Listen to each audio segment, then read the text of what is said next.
2000년대가 시작하자 종교계에도 많은 고민들이 표면화되기 시작했습니다. 이미 80년대 후반부터 나타나기 시작한 대한민국 종교계의 안타까운 변질이 본격화되었기 때문이죠. 사회를 변화시켜 나가던 종교에서 사회에 물들어가는 종교로의 변질이 대표적인 모습이었습니다.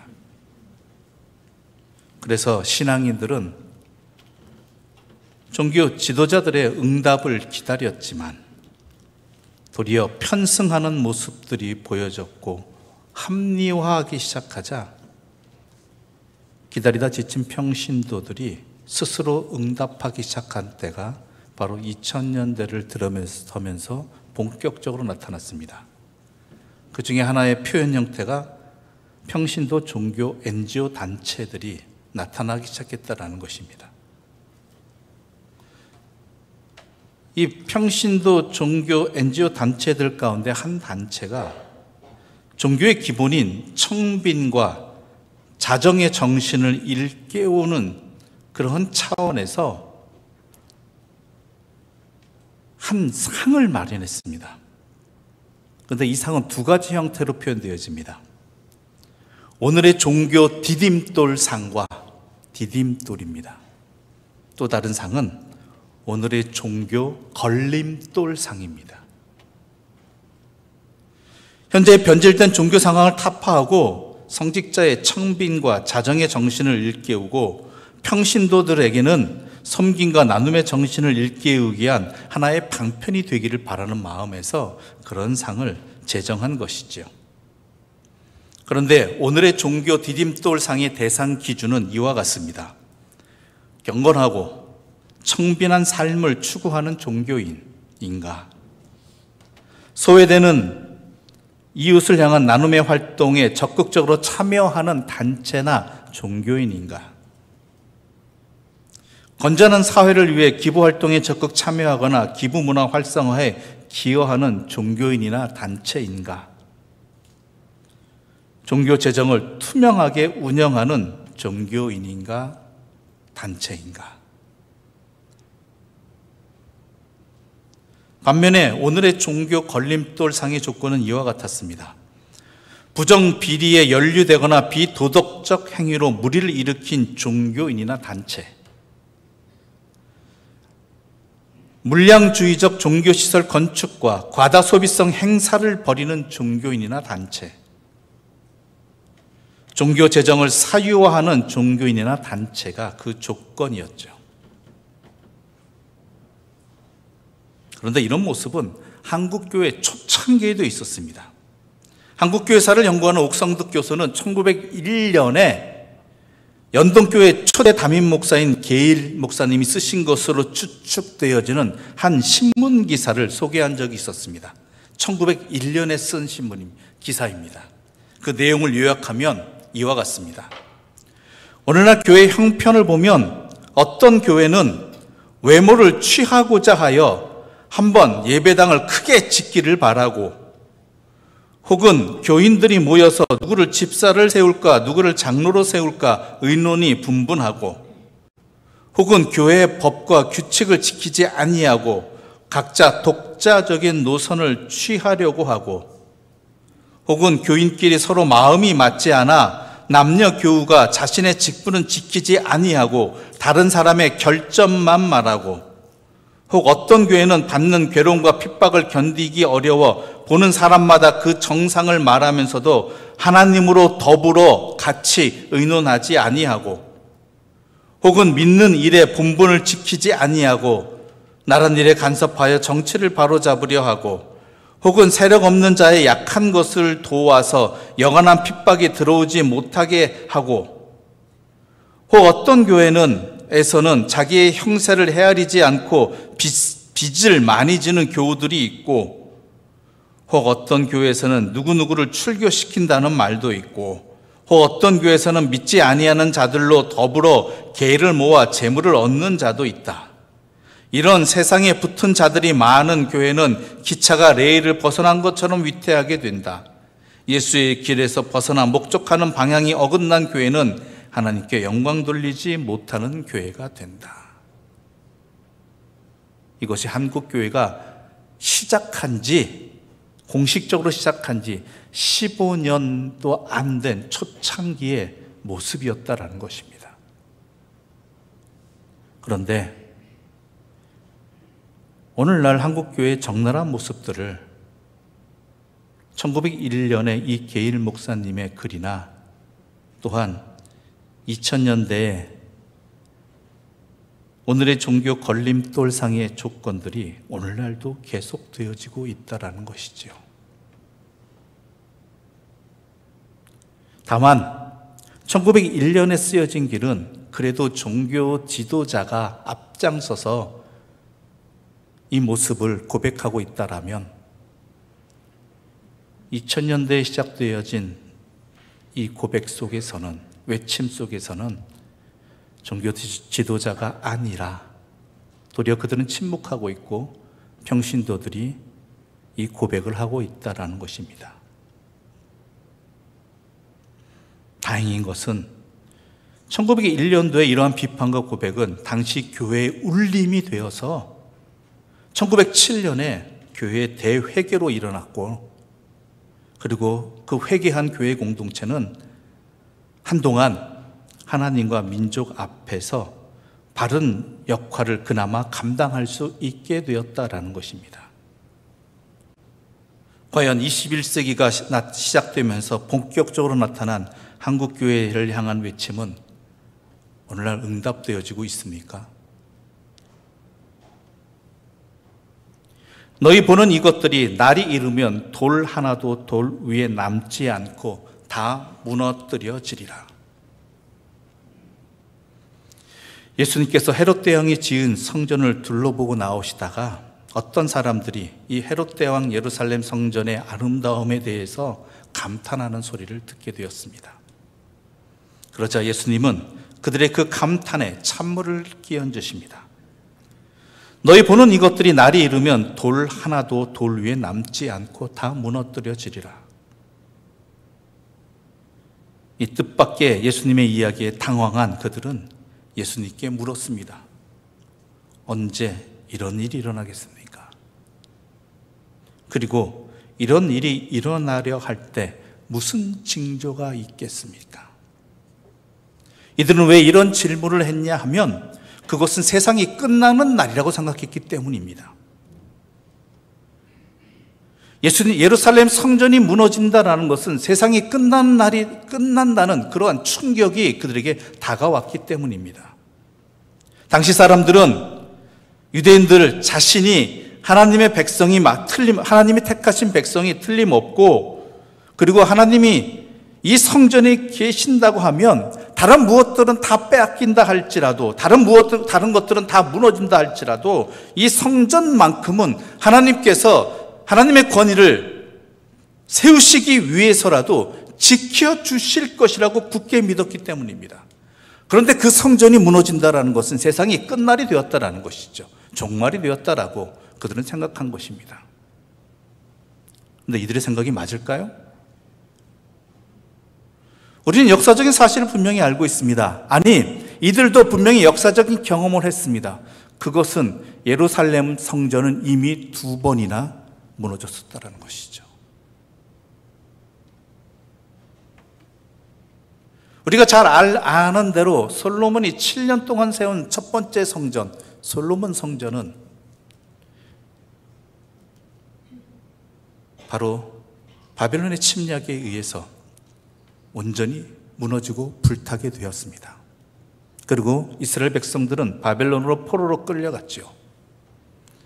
그래서 후에 70여 년의 시간이 지난 후에 돌아온 이들이 다시 세운 성전이 바로 스룹바벨이 주도하여서 세웠기 때문에 스룹바벨 성전이라고 별칭이 붙은 2번째 예루살렘 성전이었습니다.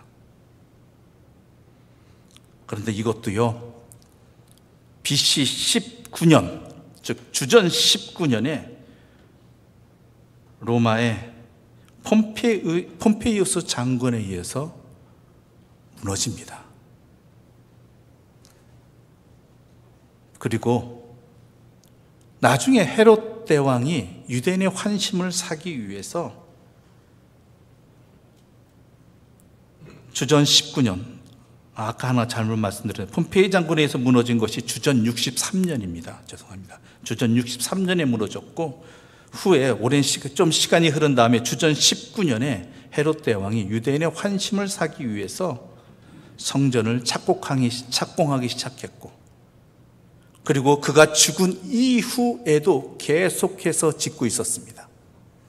예수님이 보신 그 성전은 여전히 짓고 있는 성전이었고, 무려 82년 동안 이 헤롯 성전은 계속 건축되게 된 것이죠. 그런데 여러분, 이 성전이 완공되지 불과 4년 뒤에 예루살렘이 로마 제국의 디투스 장군에 의해서 예루살렘이 포위되어집니다. 그리고 3년 뒤인 AD 70년, 주 70년에 예루살렘 성전은 예루살렘과 함께 온전히 다 돌 위에 돌 하나 남지 아니하고 무너지고 말았죠. 헤롯 성전이 완성된 지 불과 7년 만의 일이었다라는 것입니다. 세 번의 성전이 건축되었지만 세 번의 성전 다 무너졌습니다. 그런데요, 이 성전이 무너진 이유가 뭡니까? 물론 바벨론의 침략이었고 로마 제국의 두 번의 침략이 있었지만 그렇게 무너지게 허락하신 하나님의 뜻이 있었다라는 것이죠. 그 성전의 무너짐이 세상의 종말이었습니까? 아닙니다. 이스라엘을 향한 하나님의 경고였습니다. 하나님의 심판이었습니다. 이 성전이 진짜 하나님의 성전이 맞느냐고, 너희들이 진짜 하나님의 사람이 맞느냐는 하나님의 심판과 경고였다라는 것이죠. 당시 성전 예배는 형식화되어 있었습니다.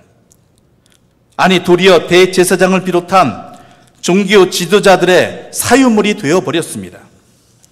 성전에 하나님은 보이지 않고 세속적인 가치관과 물질 만능주의만이 판을 치고 있었습니다. 세상적으로 성공하고 물질이 풍부해지는 게 교회의 역할이고 교회가 제대로 역할을 감당하고 있다는 증거같이 여겼습니다. 역사의 기록에 의하면 당시 예루살렘 성전은 각종 보물을 보관하는, 저장하는 금고나 박물관의 역할을 하였고, 또한 은행과도 같아서 그 모여진 것들로 대부업도 하고 전당포 역할도 했다라고 기록되어 있습니다. 그 부가 어느 정도였냐면은 주전 55년에 시리아는 전쟁 자금을 마련하기 위해서 예루살렘 성전을 약탈했다고 합니다. 시리아 제국이 약탈했는데 그 약탈한 결과물이 어땠느냐? 금만 해도 8,000달란트였다고 합니다. 오늘날 무게로 환산하자면 금이 27만 2천 킬로그램이었다라는 것이죠. 27만 2천 킬로그램. 그뿐만이 아니었습니다. 주 70년에 예루살렘 성전이 무너지고 난 다음에 사람들이 성전을 장식했던 여러 가지 금들을 몰래 훔쳐서 시장에 유통시켰습니다. 그 바람에 어떤 영향이 나타난 줄 아십니까? 당시 시리아 금값이, 금시장이 가격이 50%나 하락했다고 합니다.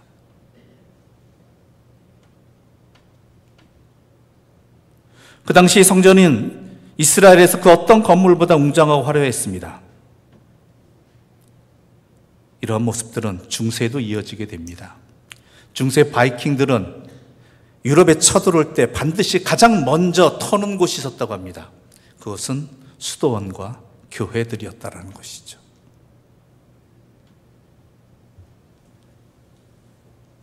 이런 교회의 화려함을 보면서 웅장함을 보면서 사람들이 감탄하고 있을 때 우리 예수님께서는 성전의 중심과 본질을 보신 것입니다.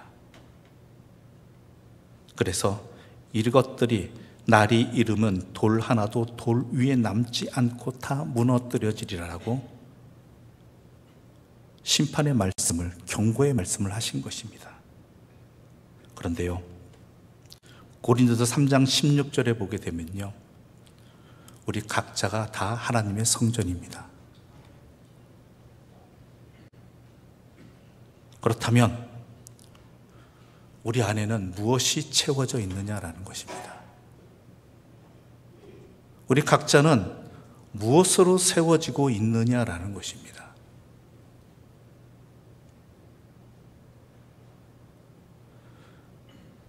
만약 내 안에 주님이 아닌, 하나님이 아닌 다른 것이 내 안에 채워지고 있고 주님이 아닌 다른 것으로 쌓아지고 있다라면 우리 또는 나라는 성전 또한 머지않아 돌 위에 돌 하나 남지 않고 다 무너지게 된다는 것입니다. 그러면 이 말씀은 단순히 경고의 말씀, 심판의 말씀인가? 경고라는 것은요, 우리에게 회복을 주시기 위한 기회를 주시는 하나님의 은혜입니다.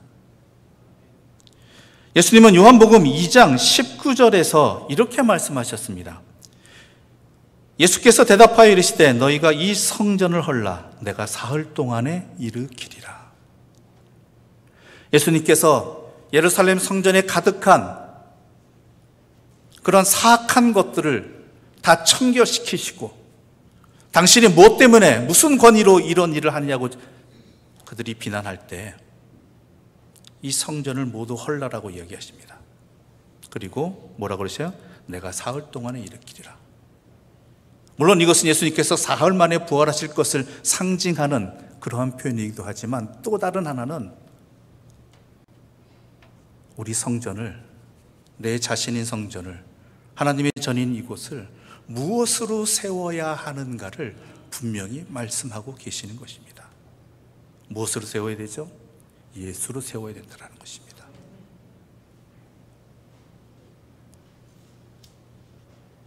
예수로 가득 차야 된다는 것입니다.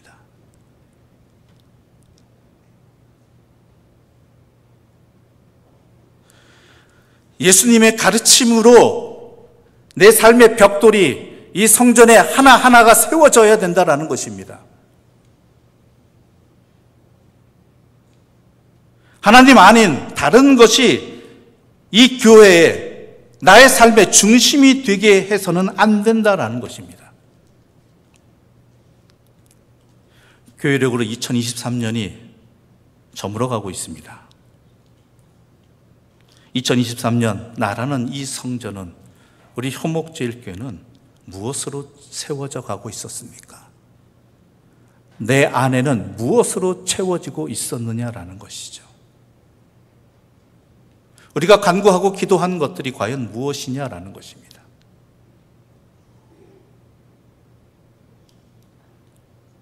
우리 교회의 중심이 하나님 아닌 다른 것이 되어지고 또한 분별하는 기준이 하나님 아닌 다른 것으로 내 자신의 삶과 우리 교회를 분별하고 있지는 않았느냐라는 것이죠. 그렇게 하기 위해서는 어떻게 해야 되는지 오늘 본문은 예수님은 계속해서 우리에게 말씀하고 계십니다.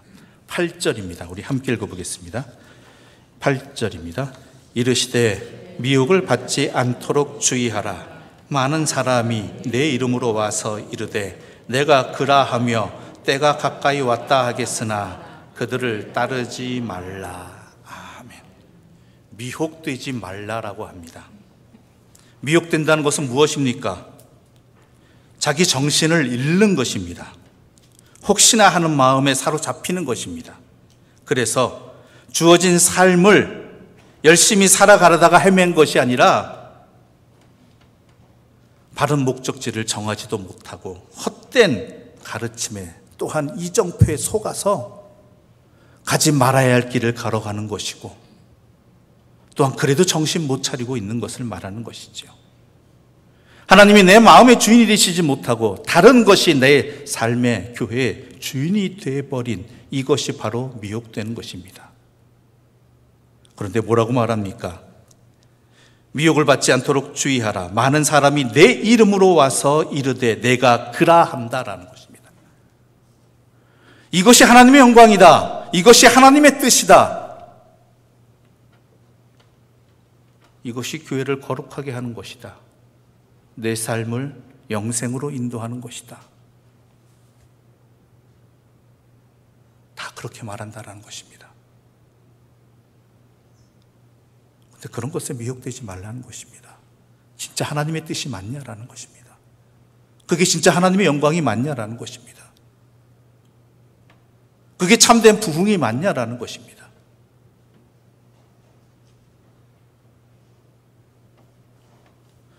성경에 하나님의 말씀에 그렇게 기록되어 있느냐라는 것이죠.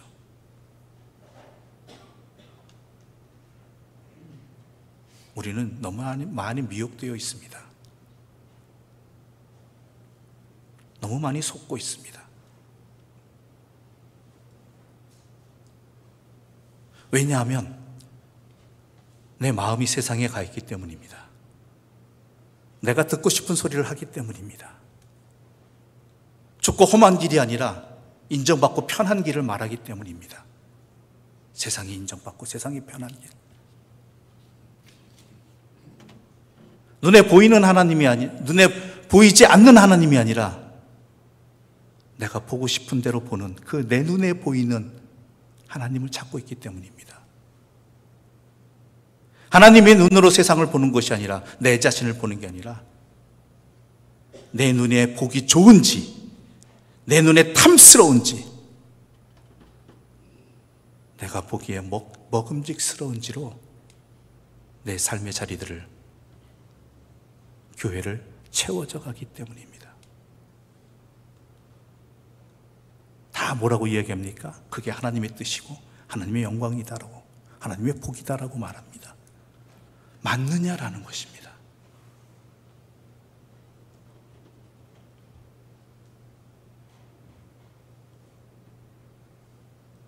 또한 그래서 예수님께서는 미혹되지 말라.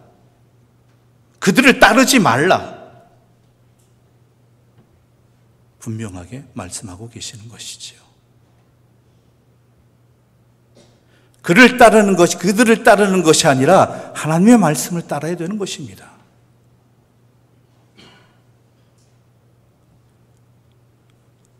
또한 9절부터 15절에 계속해서 말씀하고 계십니다. 한 절씩 나눠 읽도록 하겠습니다. 마지막 절은 함께 읽겠습니다. 난리와 소유의 소문을 들을 때 두려워하지 말라. 이 일이 먼저 있어야 하되 끝은 곧 되지 아니하리라.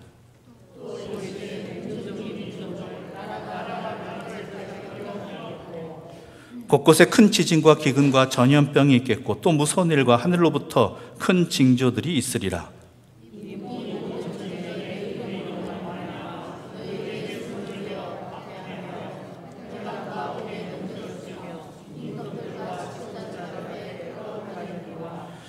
이 일이 도리어 너희에게 증거가 되리라.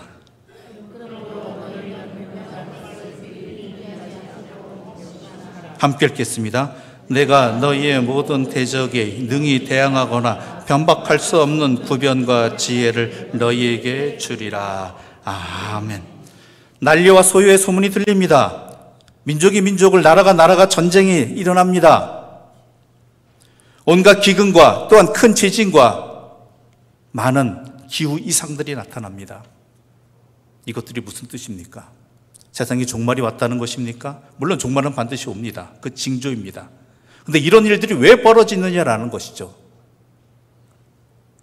대부분 이런 일들은 하나님 아닌 다른 것이 자신의 삶의 주인이 될 때, 세상의 탐욕이 그들을 쉽이 감을 때 일어나는 일들입니다. 나라가 왜 전쟁을 합니까? 하나님이 이 세상의 주인이심을 깨닫지 못하고 자신들이 세상의 주인이라고 생각하기 때문입니다. 온갖 환경오염으로 인한 재난과 기근들이 왜 일어납니까?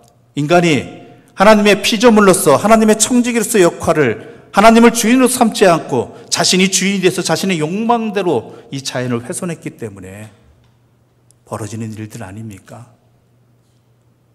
이것은 또한 경고입니다. 돌이키라는 하나님의 꾸지람입니다. 우리가 바른 길을 가고 바른 삶을 살고자 할 때 세상은 우리를 가만 내버려 두지 않습니다. 오히려 박해합니다.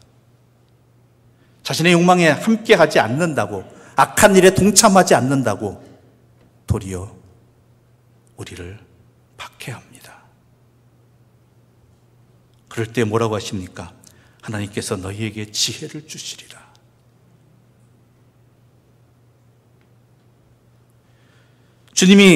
주님께서 원하시는 길을 가는 사람들에게 우리 주님은 이렇게 약속해 주십니다. 17절과 18절의 말씀 함께 읽겠습니다. 17절과 18절입니다. 또 너희가 내 이름으로 말미암아 모든 사람에게 미움을 받을 것이나 너희 머리털 하나도 상하지 아니하리라. 아멘. 세상이 너희를 미워할 것이다. 그러나 너희를 사랑하는 자는, 너희를 지키는 자는, 너희 모든 것을 아끼는 자는 오직 한 분 하나님이시다라는 것입니다. 우리도 알지 못하는 그 머리카락 하나도 다 아시는 분이고 지켜주시는 분이 하나님이시라는 것이죠. 그 정도로 우리를 사랑하시고 위하시는 분이라는 것입니다. 그래서 우리가 돌이키기를, 회복하기를 간절히 원하시는 분도 우리 하나님이시기에 온갖 징조로 우리에게 경고하고 계시고 또한 돌아오라고 외치고 계시는 것입니다. 그래서 우리 예수님은 미혹되지 말라라고 분명히 이야기하고 계시는 것입니다. 예수님은 미혹되지 말라는 이 경고에 의해서 다시 한번 우리에게 당부하고 계십니다. 19절 말씀 함께 읽겠습니다.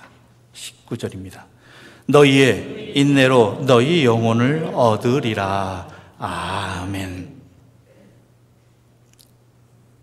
우리 가는 길은, 주님으로 세워지는 그 삶의 길은 쉬운 길이 아님을 우리는 분명히 알고 있습니다. 온갖 유혹과 시련이 가득한 길입니다. 만약 이 믿음의 길이 우리가 하고 싶은 대로 하고 누리고 싶은 대로 누리고 세상이 좋을 대로 행하는 길이라면 얼마나 좋겠습니까?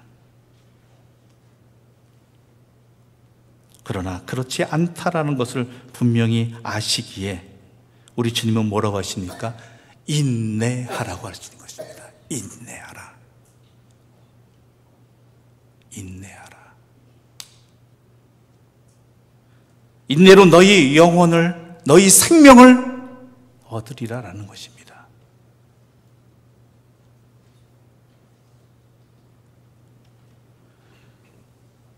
주님께서 우리가 걷기 원하시는 믿음의 길은 주님의 말씀에 순종하는 것과 또한 그 말씀을 위해서 자기를 부인하고 오직 주님을 목적으로 삼는 길, 그게 바로 그 길을 끝까지 걸어가는 게 인내인 것입니다.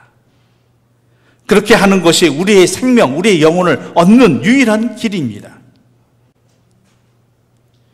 그래서 예수님께서는 나를 따르려는 자는 자기를 부인하고 십자가를 지고 나를 따르라고 하신 것입니다. 또한 영생을 얻으려면 무엇을 해야 하느냐고 묻는 젊은 부자에게 내 가진 것을 다 팔아서 가난한 자들에게 나눠주고 너는 나를 따르라고 하신 것도 그가 가진 재물이 그 젊은 부자를 미혹하게 하실 것임을 분명히 아셨기 때문입니다.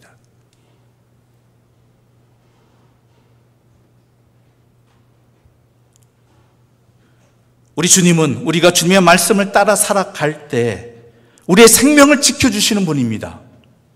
또한 우리의 호흡 하나하나도 지켜주시는 분이고 이 땅에서는 물론 죽음 이후에도 우리의 생명을 영원히 인도해 주시는 분은 오직 한 분 하나님이시라는 것입니다.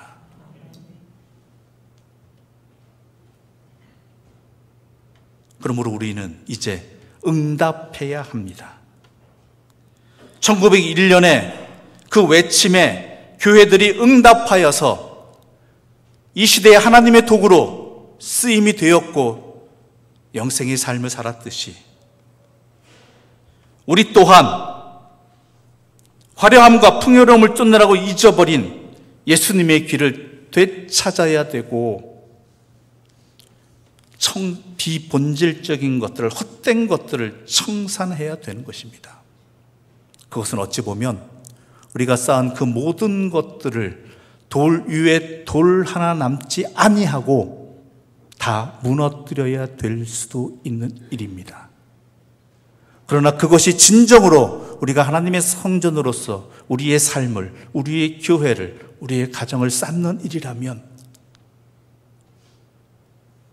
그것을 감사하며 이제 오직 예수님으로 벽돌 하나하나를 세워져 가는 그러한 기회로 삼아야 한다라는 것입니다. 세상에 헛된 것으로 쌓아지는 썩어질 그러한 하나님의 교회가 아니라, 내 자신의 성전이 아니라 하나님의 성전으로 예수님 하나로 하나씩 쌓아져 가는 그러한 것들이 살아있는 생명이라면 우리가 해 나가야 될 일이라는 것입니다.